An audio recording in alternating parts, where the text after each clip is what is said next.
Hello, everyone. It's time to start. My name is Justine. Welcome to the Replacement Supports webinar. Welcome to today's session, in fact. Just to let you know that we are recording this session and we would prefer for everyone to keep their cameras and microphones off. If you'd like to add in closed captions, there's an option to do so through Teams. Click on the three dots at the top, then language and speech, and select live captions. We will be sending a copy of this presentation out at the end of this session today, and a recording. So once again, thank you very much for joining us.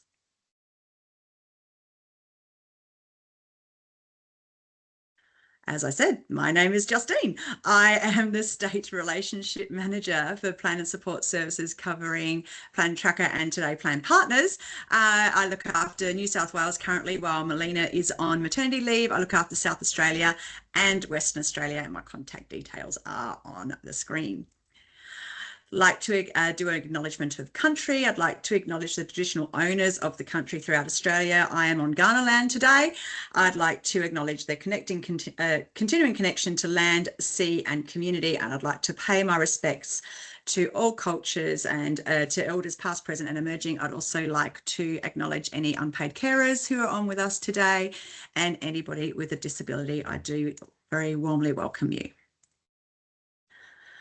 Plan Partners. Let me tell you a little bit about Plan Partners. So Plan Partners is one of Australia's leading NDIS plan management and support coordination providers. We offer a true partnership where customers can rely on our NDIS expertise, industry-leading tools and unwavering support to achieve meaningful goals that enrich our lives.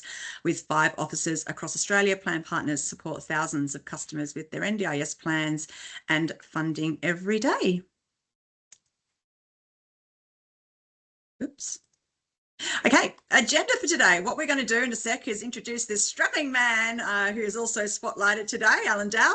We're going to talk about replacement supports, what supports specifically are covered, why replacement supports actually exist, what a strong replacement support application looks like, and what are the common misunderstandings, and then we will definitely take any questions. So if you do have any questions today, please put them in the chat. We've got some fantastic moderators in the chat today. We've got Adam, Beck, Bella, Amanda, all from Plan Partners, and they are ready to handle any questions you might have. They'll throw some to Alan. It'll be Alan that'll be answering. Let me tell you that. And then also any questions that we cannot answer, we will most certainly get to post the webinar. Alrighty, let us now introduce the man of the moment, Alan Dow. Alan, could you please give us a brief introduction of yourself?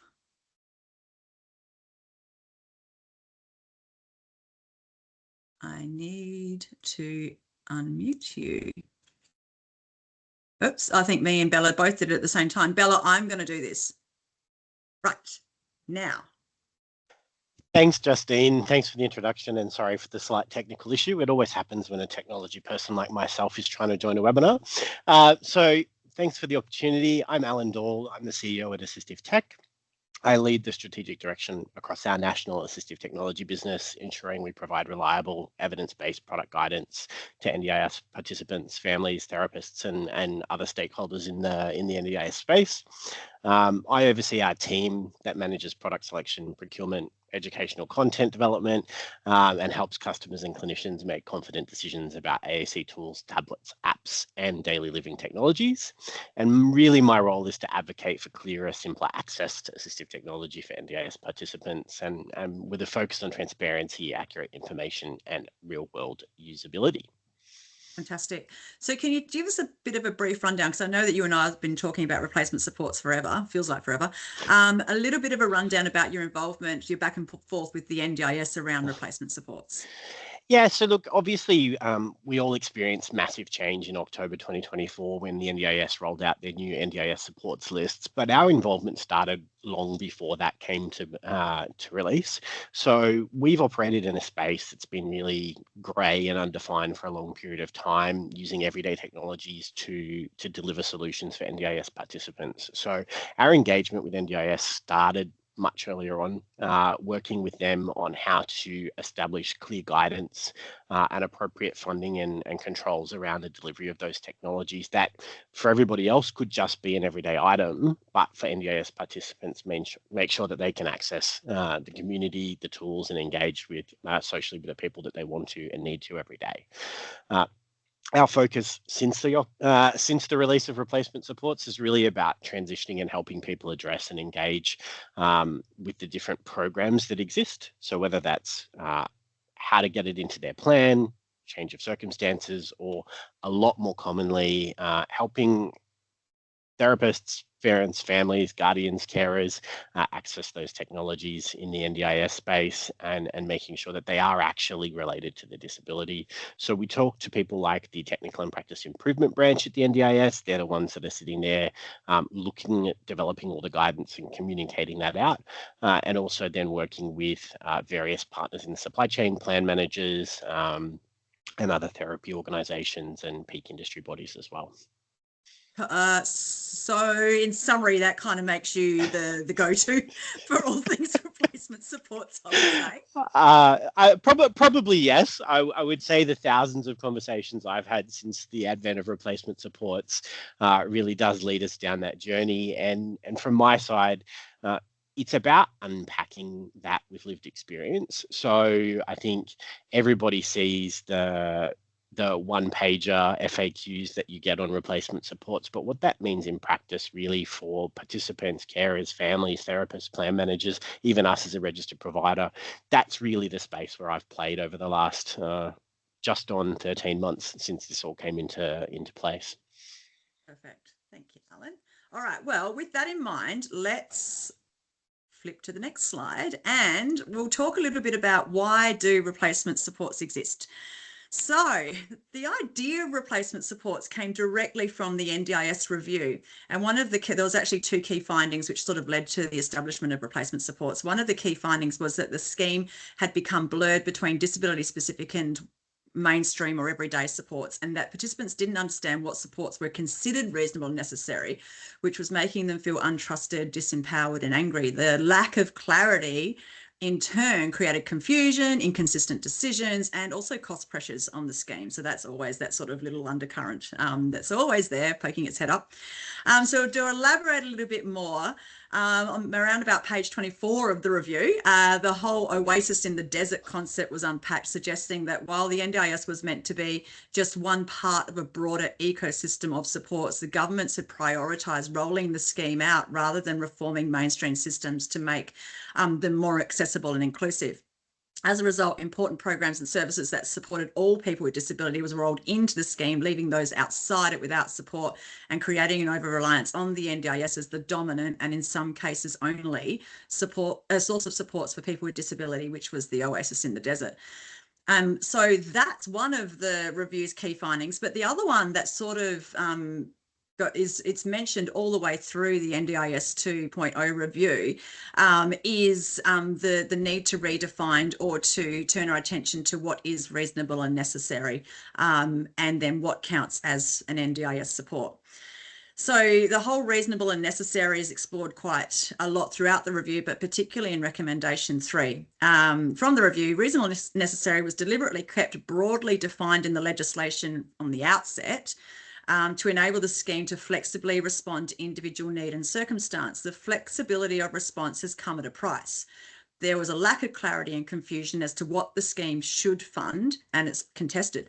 This means that reasonable and necessary can play out in inconsistent ways and creates an expectation gap for participants between what supports are wanted and what the NDIS can sustainably deliver. So there's that sustainability sort of thing poking its head up again, which led to recommendation 3 and then the expansion of section 34 of the Act. So section 34 is one that we have always been familiar with. It's the reasonable and necessary test. And it's that one where, is it value for money? Is it legal? Is it safe? Does it meet goals? Well, there's now item F, I think it is it an NDIS support? And if it's not an NDIS support, then it's not reasonable and necessary, then it doesn't get funded in the plan.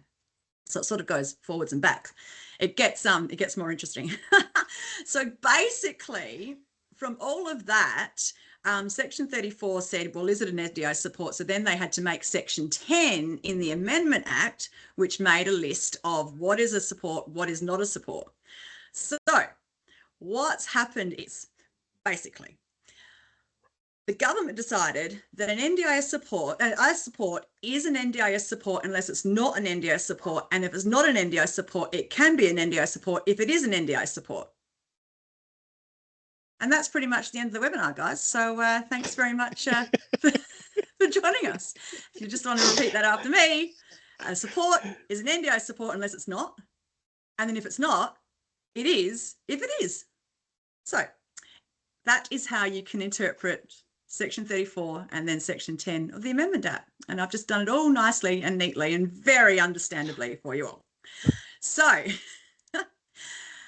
Alan, with that in mind, what is a replacement support? Thanks, Justine. And actually, that's a very apt description of pretty much everything that was the NDIS pre-October 3, 2024, and also now post-October 3, 2024. If anyone's ever actually taken the time to pull that NDIS Act and all the amendments out and read through it, that's a much clearer explanation, and maybe we need to get you a job in the Minister's office writing legislation, Justine. So look, replacement supports, it's very well defined in the Act and the NDIS rules. Basically, my summary of this is they are a formal category of supports within the scheme. Basically, what it means in plain English, probably not as good as Justine's, is that they let the NDIA automatically treat certain supports as reasonable and necessary without needing a full individual assessment, even when they're not on the supports list. But, and there is always a but, this only applies when the support meets specific conditions. So it's not a blanket rule for every single item that you can go and buy off the shelf in the supermarket or in a retail outlet somewhere in Australia. They are typically everyday mainstream products that anyone can buy. And in our case, as a registered provider, we're selling things like an iPad, communication apps, or watches for accessibility and communication purposes, or it might be a different everyday household item. And even everyday household item doesn't just mean everything that exists in your house.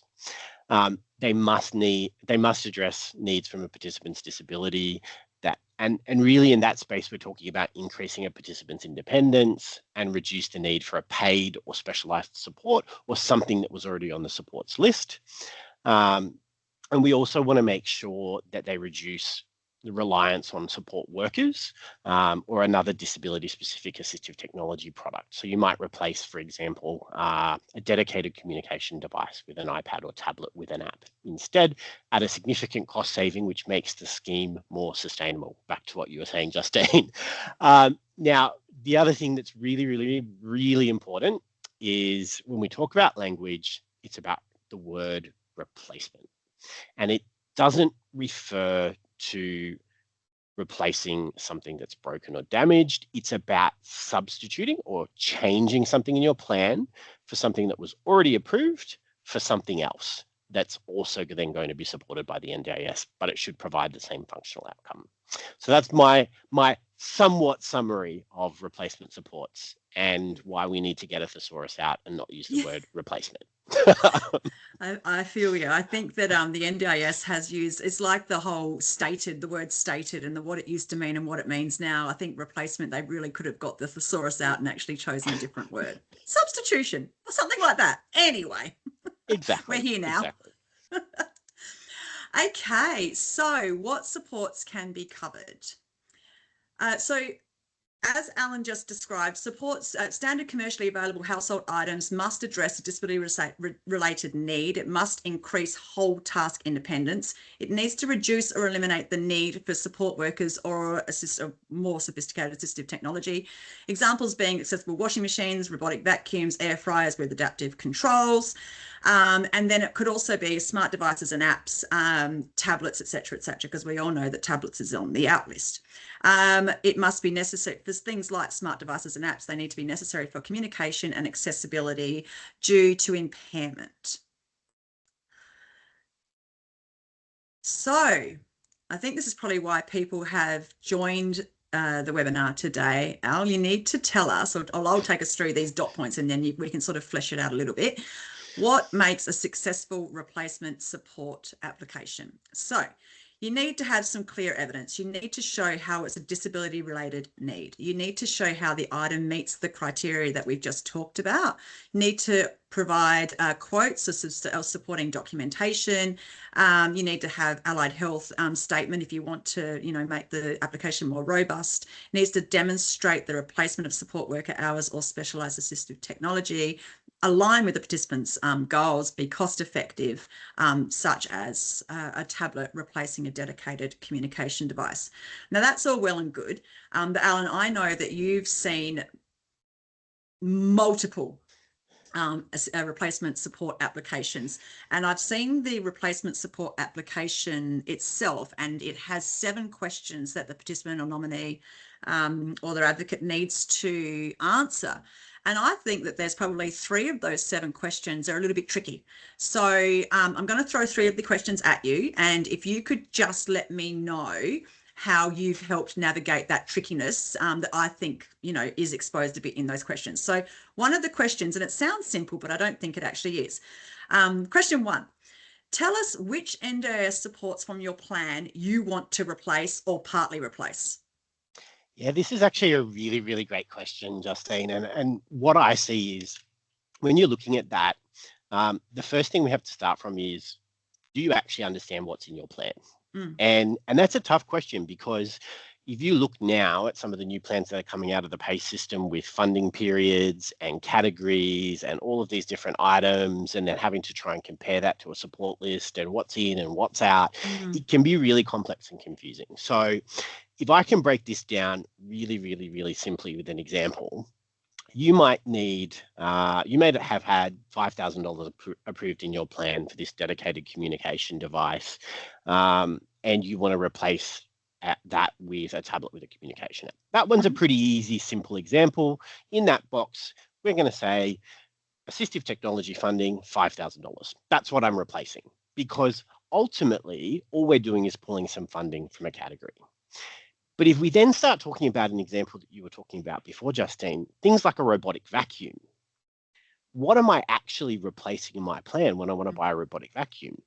It's probably going to be some in-home support services that you're using. So that you're going to go and say, well, currently I have half an hour of help a week in my home. I want to replace that half an hour a week with the purchase of a robotic vacuum, because the robotic vacuum is going to do the job for me. And so I'm going to have a reduced number of support hours that I need to get that outcome. So really what we're looking for is either a dollar amount out of a budget category, or some other support that you would have otherwise used from the support list that you're going to replace that with by purchasing this standard commercially available household item or smart device, watch, app, etc. It's interesting, isn't it? Because I feel like you need to have almost a degree to be able to unpack all that. But the next question in the application is, please tell us how the replacement support will work the same or better for you than the support it's replacing. That seems to be a reasonably tricky, almost existential response that's required. Yeah, and look, this is a really interesting topic. And if you look at the size of the box they give you for that on the NDIS replacement supports application form, it's about this big. Yeah. We're not expecting and they're not expecting to see War and Peace on this topic, right? This is about really clearly, in a couple of sentences, tell us how this is going to work for you as an individual, as an NDIS support. So if I was buying a robotic vacuum, this robotic vacuum cleaner will help me, because then I don't have to have a support worker come into my home to do this work. And it would normally be $5,000 a year for the support worker to come and do that work. And I can purchase this vacuum cleaner once off for $1,500. So we're demonstrating clear value, how it works for you as an individual, and what it is that it's replacing, all in one little sentence. Really clear, really simple. Don't go into War and Peace is my advice on that topic. I think that might lead into the next question that's on the form as well, is if you want to replace support work, it could lead into it. If you want to replace support worker hours, provide the type of support and number of hours you are replacing. I feel like this will just be, for me, I'll be like, oh my God. But okay, so how would you navigate that question? Yeah, and look, I think this is one of the ones where I would really want to be engaging with my OT or my Mm, speech pathologist mm, or one of the allied health professionals that I'm working with, because when the plan was originally designed, they would have prepared some evidence and report to design that plan in the first place, done some calculations around the level of support that you needed when the plan was formed. So we really want to make that easy and translate what was originally applied for and funded into what it is that we're actually replacing and how much benefit we're going to get from that. So I'd be looking to someone like that in my allied health space to go, how can you help me explain what this is and what it means to me if I do change from this current process of having a support worker come and help me in support worker hours versus what this is actually going to achieve as an outcome, because it's that clear link that NDIS is really looking for in these forms.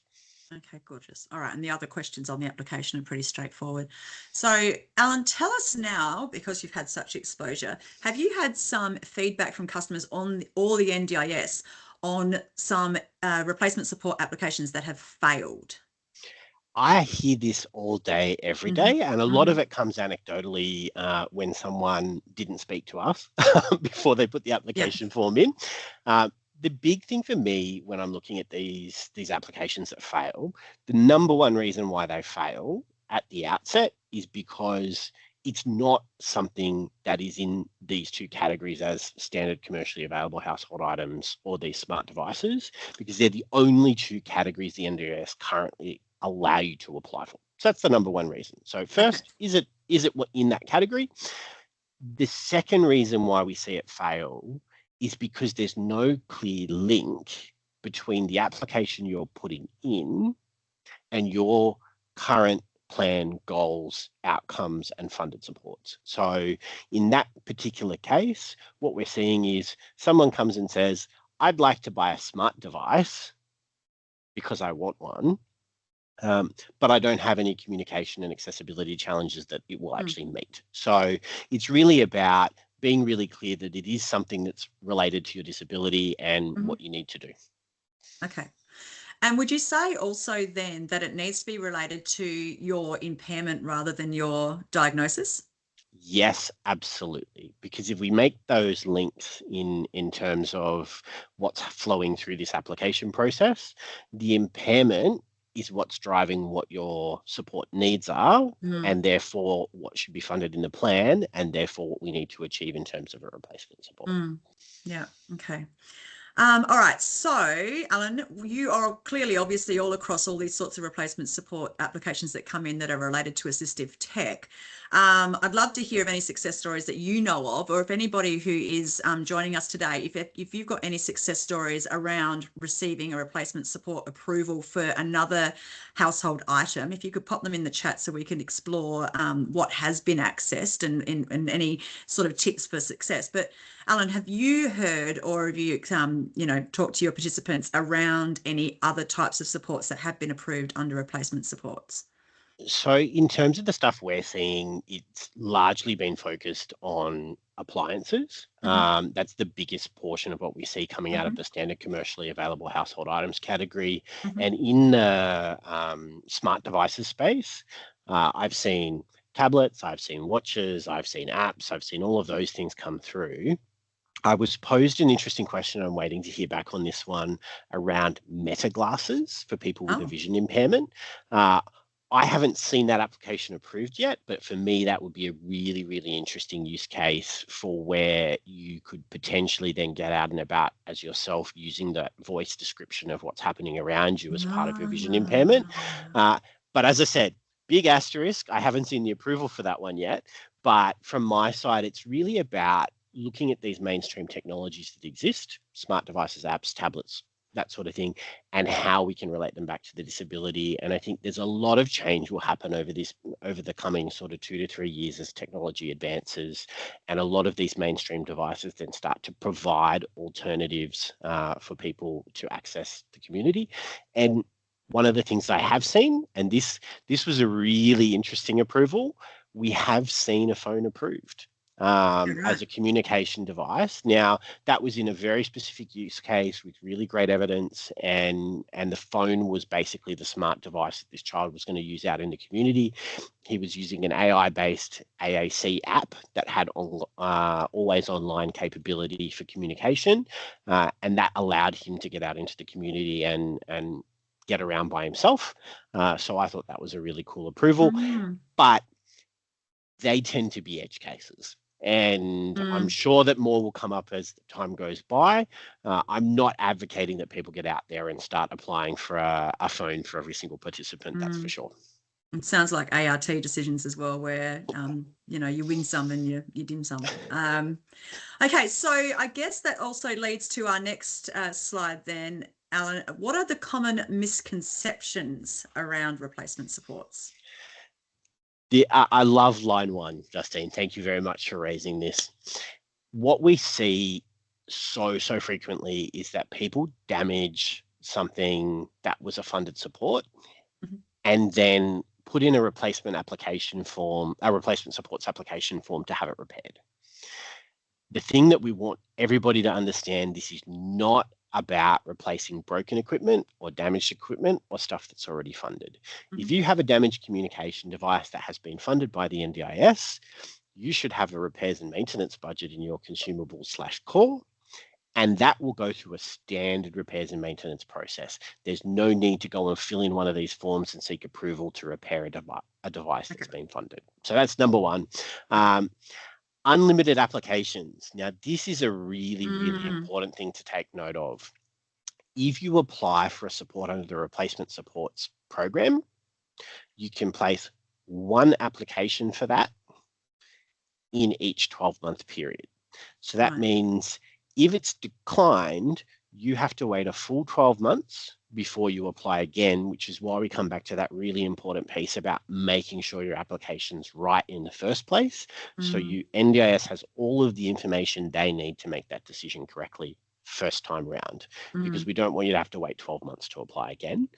The third one, any household item qualifies. The best conversation I've had about this in the last 3 months is around noise cancelling headphones. This is a really common request with NDIS funding. The challenge with noise cancelling headphones is these are not a standard commercially available household item. They are a standard commercially available personal item. So in terms of the way the NDIS approaches the funding of that item, that application will get rejected straight out of the gate because it doesn't fit into those two defined categories of what a replacement support actually is. And the second thing is it really needs to be specific, functionally tied back to that impairment, your disability, and then what's actually being replaced in your plan. And then finally, yes, appealing NDIS decisions.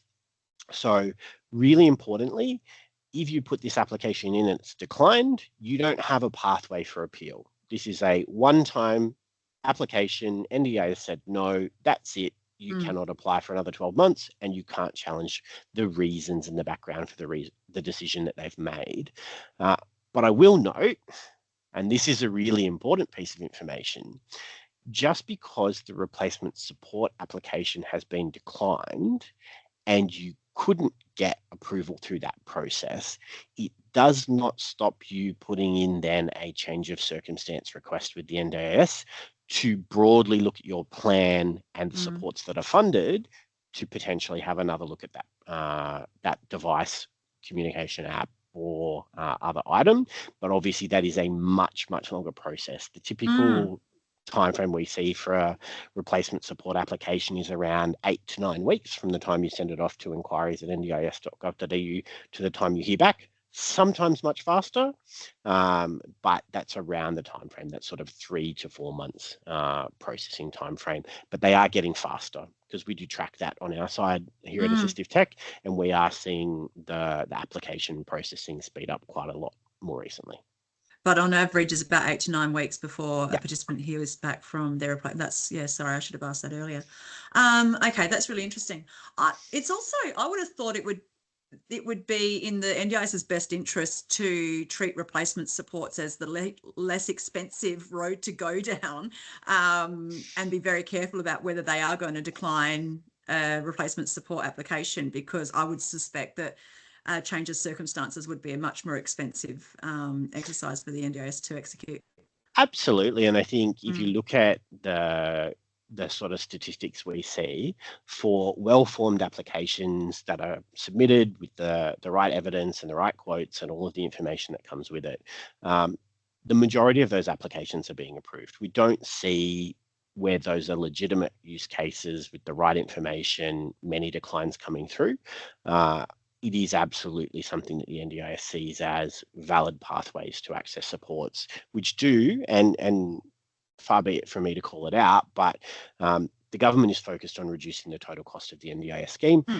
There is nobody that is under any illusion that that's what's happening. So if you're presenting them with a use case where you can save them $2,000 or $3,000 a year on your plan because you're going to use a replacement support that fits in those categories, that's the right decision for the scheme. It's the right decision for the participant that needs those supports. And there's no reason for them to proactively reject those applications, but it's just important that you give them the right information to be able to make that decision. So can I just backtrack for 1 second? So with all of the misconceptions in mind, and we've all learnt about them now, to go back to a successful application, would you say that less is more, or would you say throw the kitchen sink at it, or would you say there needs to be something in between? So I think for me, the first thing is make sure the form is filled in correctly. That's the number one thing. Be clear, be very succinct, very short in what you're putting in the actual application form. But the biggest thing for me is the other two parts. So on the form, it says, are you providing me a quote? Yep. Absolutely make sure that you've put a quote for the services or supports you need in with that application. So the NDIS can say, A, who the supplier is. Sometimes that gives them confidence that you're going to get a reputable outcome if you're buying a communication bundle from a registered provider or an appliance from a reputable company. And it's really clear then for them what it is that they're actually funding. And I think the second thing that's really, really critically important, and this is a message to all the therapists here in the webinar today and all the therapists we talk to every day, we don't want to see a 45-page AT assessment attached to a replacement supports application form. A, nobody's got the time to read through a 45-page report. This is supposed to be a faster pathway to approval using existing funding. So that clinical recommendations really is looking for clear reasoning, alignment to goals, evidence of the participant's functional needs, and that might be a paragraph, not 2 pages. They want to know that the support is suitable, safe, and meets those goals. And if they've tried it in your clinic or they've had someone come out and show it to them in their home and confirm that it works, that's what they want to know. We have the support worker hours. We know this will work. We've tried this.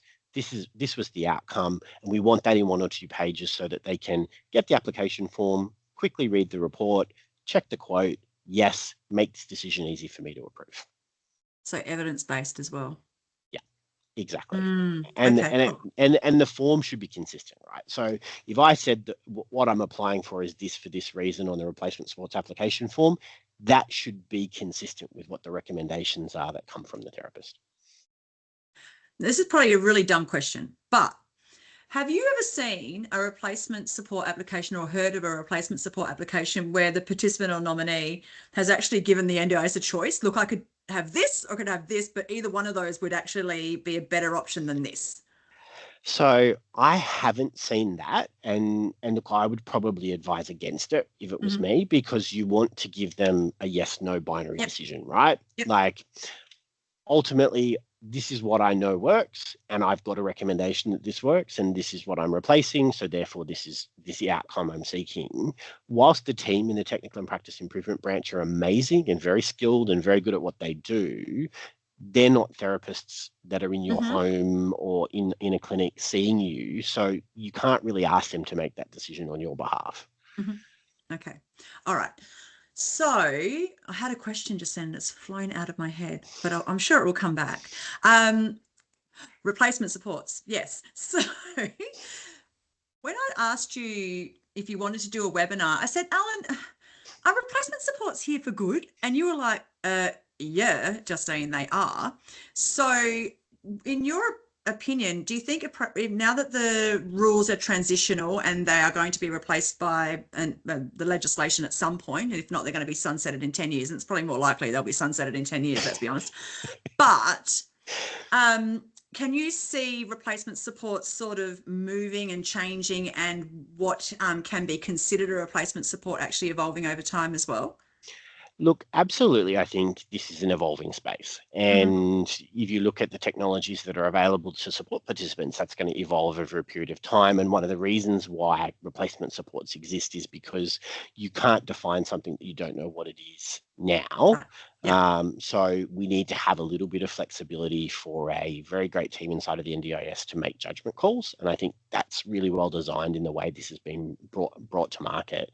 But I think what's really interesting for me is obviously big change all in one go on October 3, 2024. And we had plans that have been rolled over and rolled over and rolled over for 3 years. We had plans that are still going to run for another 2 or 3 years. And none of those plans were written with the new legislation in mind. So this is really what we're seeing is a really common outcome, is that where those plans have rolled over or the funding is there but it wasn't clear, the replacement supports application is a really easy way to get a definition out of that. But the other thing, and I noticed you said the important words, transitional rules. What we also see coming up quite a lot, and I've seen probably 5 or 6 of them just in the last 2 weeks, is where a plan was issued before the 3rd of October 2024, and the intent was to fund a smart device communication app tablet, and it's not explicitly defined in the plan, but the funding was allocated. There's a lot of challenge and grey in the area of how do we get proof that that's the case, that was what that funding was for, so that the plan manager or the registered provider or the person that's actually then assessing that invoice and order can actually get it processed. And what I would encourage people to do in that space, the easiest way to solve that problem is either with your local area coordinator and plan manager, or your local area coordinator and the registered provider on a 3-way call where we ring them up and we say, hi, we'd like consent to have a chat. We want to talk about the plan. We understand when this plan was made that this was the funding decision.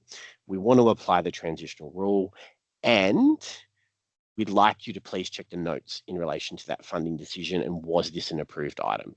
Because I've seen 5 of those go through in the last, just as a registered provider, in the last 2 weeks, where we just needed some clarity. So you didn't need to go down that path. We didn't need to fill the form in the first place. We just needed clarity around the decision that had already been made by the NDIS.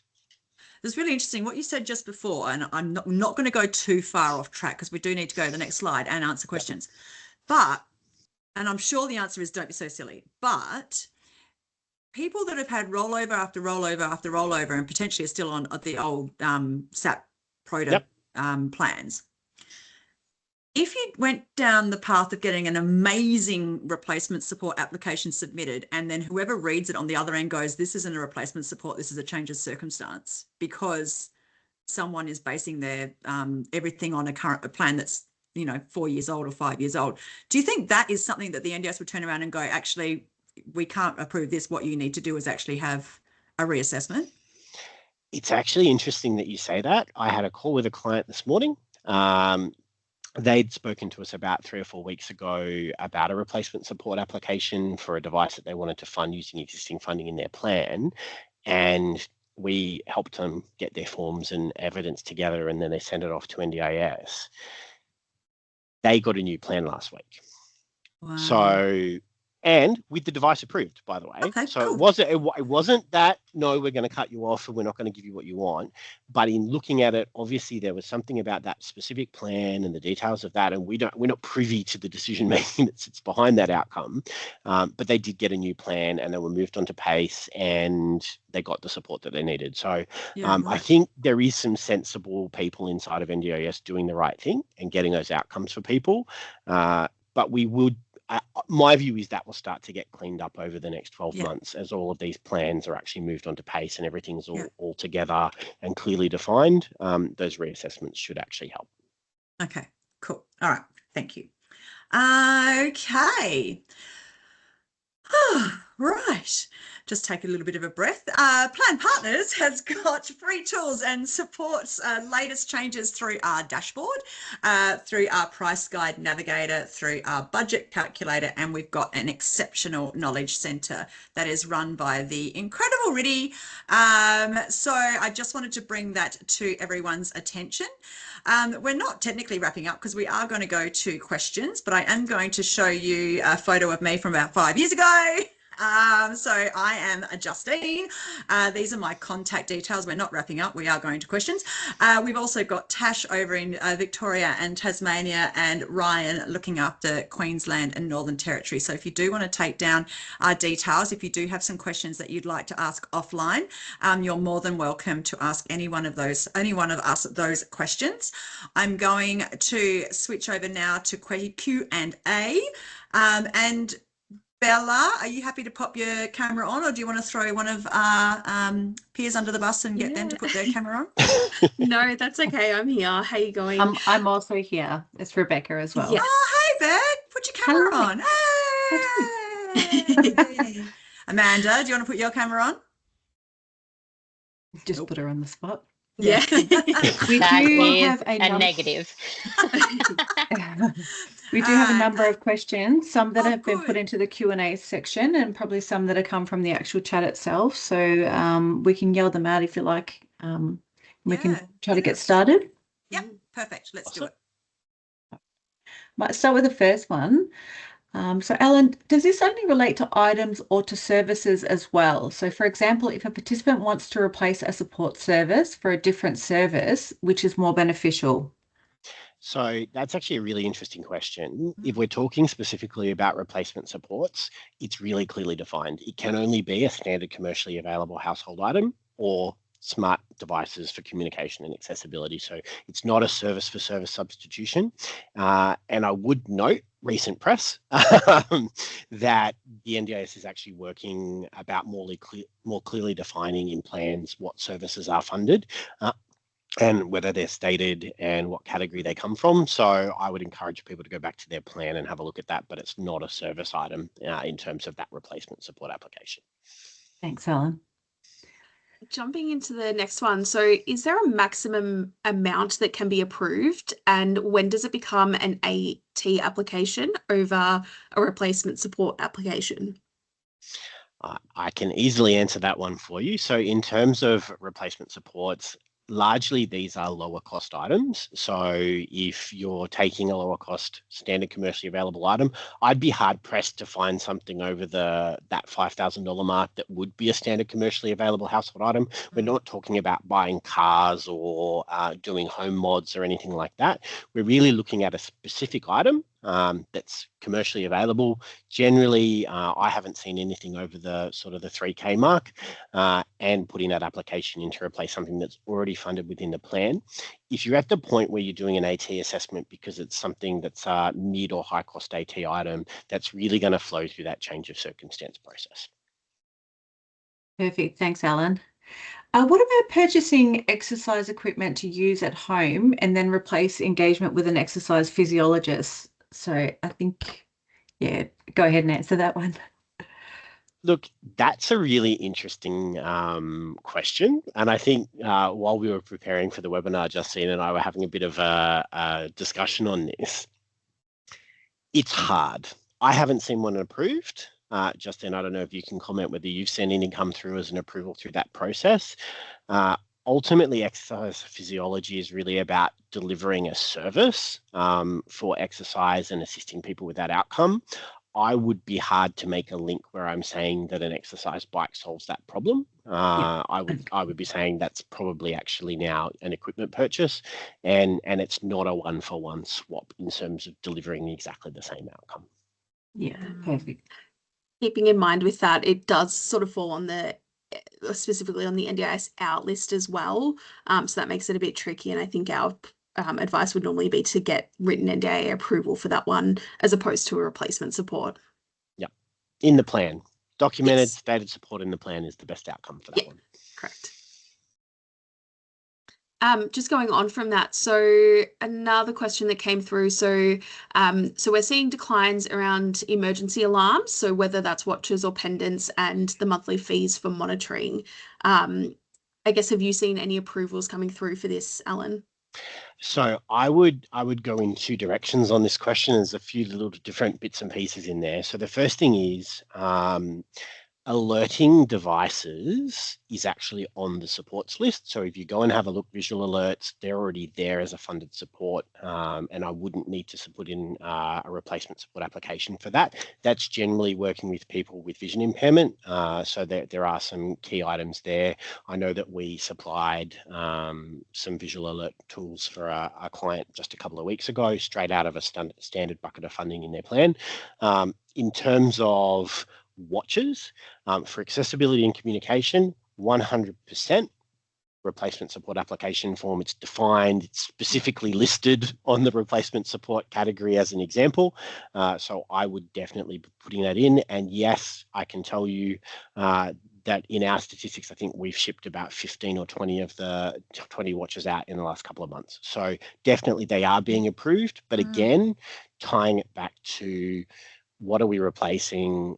How does it meet the requirements, and having that strong clinical evidence behind it. Perfect. Thanks, Alan.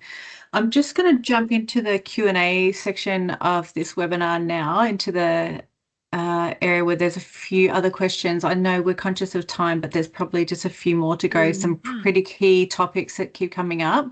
Noise cancelling headphones, are they allowed if reported by an allied health professional and directly related to the disability? Are they a replacement support if they aren't really replacing anything? 100%. I can give you the answer straight from the Director of Markets for the Assistive Technology. They are a personal item. They are not a standard commercially available household item. You cannot apply for them through the replacement supports program. However, you can, when you go through your plan process and change of circumstances and plan review and reassessment, you can absolutely have that conversation with your planner. And if it is a stated item that is put into your plan, it may well be funded. And I have seen those approvals come through, very infrequently, but I have seen them. So it is possible, but definitely not through the replacement supports program. Thanks, Alan. And just another question. This one is specific to, there was a replacement form put in for a sensory night light to replace the need for psychology sessions, which don't normally work well for the client. But I guess the broader question is, it was about 5 weeks ago and they haven't heard anything back. So I guess how long does it normally take for you to hear back on these replacement support applications? Yeah, definitely. I'm seeing 8 to 9 weeks. I did say it's getting a little bit faster at the moment. We track from the ones we know about, the date that the form goes in and the date that it comes back. The longest I've ever seen was 13 weeks. The shortest I've seen was 3 days. What happened to the 3-day one? I have no explanation. It just happened. Whether they had a really great local area coordinator beating up the technical improvement branch, I don't know, but it was 3 days. So on average, 8 to 9 weeks to hear back. It is a small team inside of NDIS that does every single approval for these applications. They're very good at what they do, but there is a large number of those applications for them to get through and respond to. Thanks, Alan. I think we might wrap up with probably these last 2 questions with some fairly key equipment. One of them, I actually have been asked this many times, is has anyone managed to get a Thermomix approved, because it chops, cooks, etc., and allows a participant to prepare their own fresh food rather than having a support worker prepare that meal? Thoughts on that? It's a standard commercially available household item. I haven't seen any funded and approved, but it's not something that we sell or help participants with, so I can't give you a specific case example. But I can tell you that it would fit the criteria with the right clinical evidence. Whether or not the NDIS decides to approve that, that's an open question from me. Sorry, I can't really give you a straight answer on that one. Yeah, in I've the old had days when we did it, that was it came down to value for in the old that's days exactly, before, value for money was what it sometimes fell over. But we all know that the Thermomix, can almost mop your floor. So it's it's got I mean, lots I've of got one at home. I'm not going to argue. Yeah. It makes beautiful risotto and soups, Yeah. but I don't really use it for a disability-specific purpose, unfortunately. Yes. I reckon give it a crack, whoever asked that one. Yep, absolutely. Put it in with Mm. some good clinical evidence. That would be my approach. Yeah, and might just go with the last question, Belle. Sorry to jump in. Yeah, that's all right. Is asked, how about a CPAP machine for a participant with Parkinson's? So I would say not a replacement support Mm. because it's not a standard commercially available household item. I think you're looking there really at a medical device, and the funding program that funds that's a good question. Obviously, if someone has private health cover, there's a contribution from their private health cover insurer that would be putting some money towards a CPAP machine. I think that's probably something I'd be talking to my planner about and looking at whether that's disability specific or whether it's just a bit better funded through the standard healthcare system. So yeah, I probably definitely not a replacement support, but a conversation to have with the planner. Yeah, thanks, Helen. I think we did have a number of questions, and just a reminder that you're more than welcome to contact any of the Plan Partners staff after this webinar if there's something specific that you'd like to ask us as well. Justine, back over to you. Thank you. Okay, so thanks everyone for attending today. We are going to conclude it now. I'd like to thank you for joining, and also for everybody who contributed into the Q&A session. If you are interested in attending future webinars or events, please subscribe to Plan Partners via Eventbrite. We are very active in the community and we have multiple events running nationally all the time.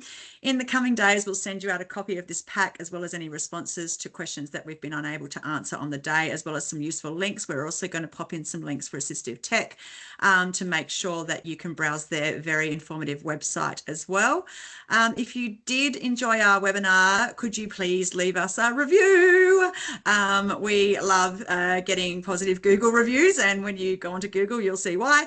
I'd like to thank you, and I'd love for you to enjoy the rest of your day.